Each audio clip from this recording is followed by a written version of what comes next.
Hello and welcome to the Geek on My Sleeve channel. I am Peter, and I'm here with my co-host Carl. On Geek on My Sleeve, we do spoiler-free book reviews, soon-to-be summary recaps, and live book discussions, coined as Geek Outs. And today, we will be doing none of those. We are going to be doing a May TBR, or to be read. Books we plan to geek out, stream live discussions of. If you've been on this channel at all, you will know that Pete and I consume well more than 5 to 6 books a month. But this video is our way of reaching out to the community and saying, hey, we're having a lot of fun playing with you guys in the sandbox. We want to invite you over to come play with some of our toys on this side of the sandbox and geek out with you. So in this TBR for May, we're going to go through and list off 5/6 books that we have scheduled well in advance. We're going to do our best to stick to it and make this a thing because we know that not everybody can blow through a book in an afternoon listening to it at 2x/3x speed. First date for you guys is May 3rd, Sunday at 8 p.m. Eastern. All these are Sunday at 8 p.m. Eastern. I'm sorry, when, Pete? Sunday, 8 p.m. Eastern. And the first book we're going to geek out in May is Artemis Fowl, Book 1, one of our childhood favorites.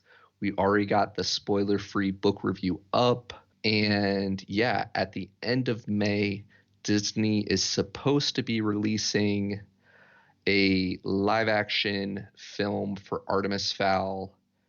And it's been pushed back several times now. But yeah, supposed to come out at the end of May. Artemis Fowl by Eoin Colfer. It's about a 12-year-old boy / millionaire / genius criminal mastermind who thinks it's a good idea to kidnap a fairy and hold her for ransom. Really looking forward to getting into the details of our view on this book. Book hasn't changed, but perhaps we've changed. Next book on our May TBR / Geek Outs is Thunderhead by Neal Shusterman. This is the second book in the arc of Scythe. Quick synopsis: Rowan has gone rogue and has taken it upon himself to put the Scythedom through a trial by fire. This is a dystopian science fiction book. We already have some information about the first book up on our channel. What do you think of the series so far, Pete? I've only read the first one, Scythe, and the way it left off, there is a lot of potential. Side note, this is a new book for us, which is not super common. We do have quite a collection of books, and that's kind of why we got in this space to begin with. But trying to play well with others, this was suggested. It is a young adult, such as Artemis is. I really enjoyed the first one, and the ending leading up into this one, hinting at Lucifer, I think it has a lot of potential. Just trying to branch out and try new things, right?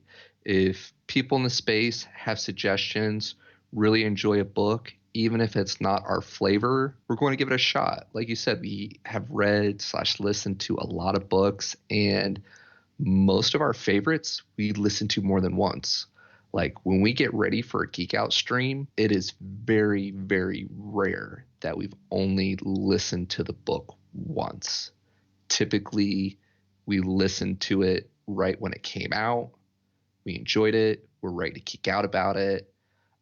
A lot of books on our list for this month have been suggestions by other people who are big book buffs. And yeah, try new things. Send them our way.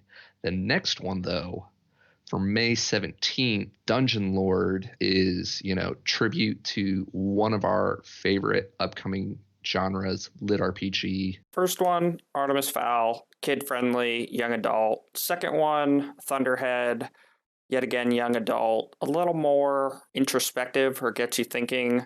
And then we go dark. Dungeon Lord, in a genre I absolutely love, a lit RPG style, but it has a very unique twist on it. And the first book, okay, so the series starts off slow, but there are currently 4 out. And by the time you get to the 4th one, I know I say this a lot, but it really gives me that Brandon Sanderson vibe. If you've read his Mistborn series, if you're current with the Starsight series, it kind of gives me that vibe. It's nothing like that. It is a lit RPG. It starts off slow, is more so dark fantasy-esque. Amazing book.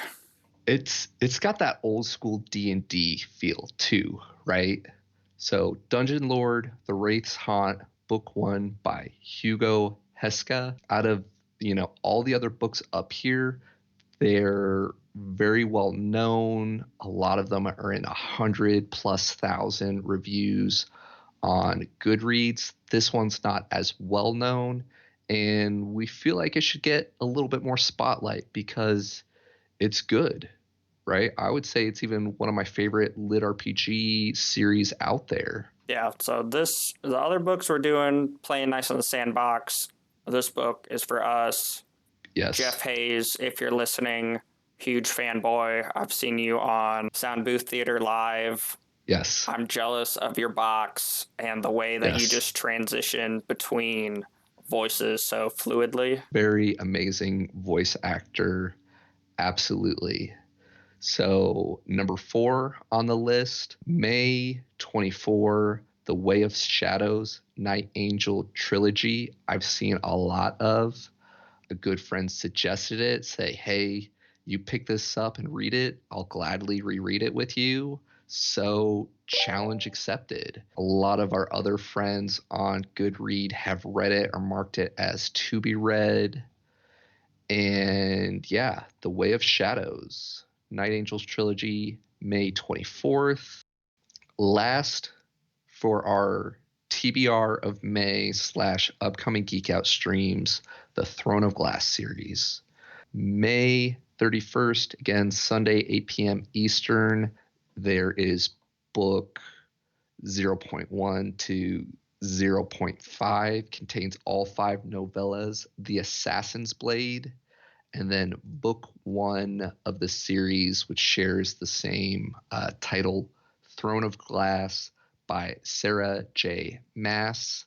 This one is about a female assassin, where the week prior we're going to cover a male assassin in The Way of Shadows.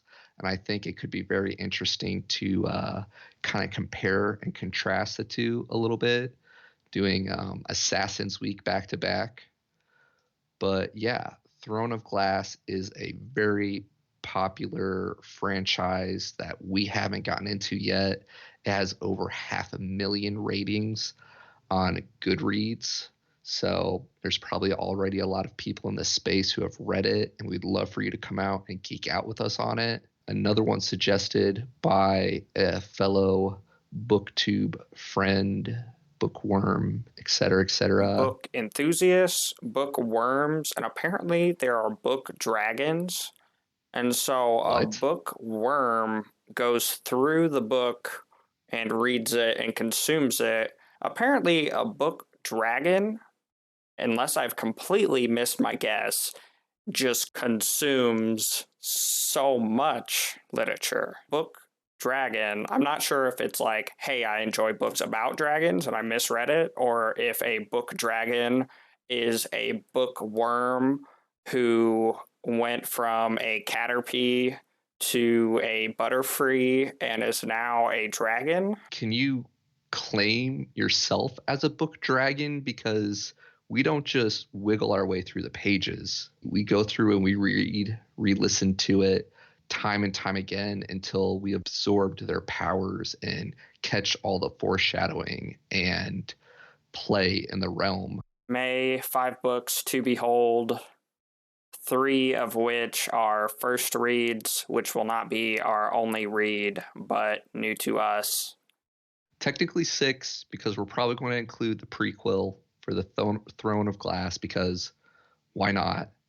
And yeah, my name is Carl. This is my co-host Peter. We are Geek on My Sleeve / Book Dragons, here to geek out with you guys and talk about some books. So thanks for watching all the way to the end, and we hope to geek out with you here soon. Bye. Bye.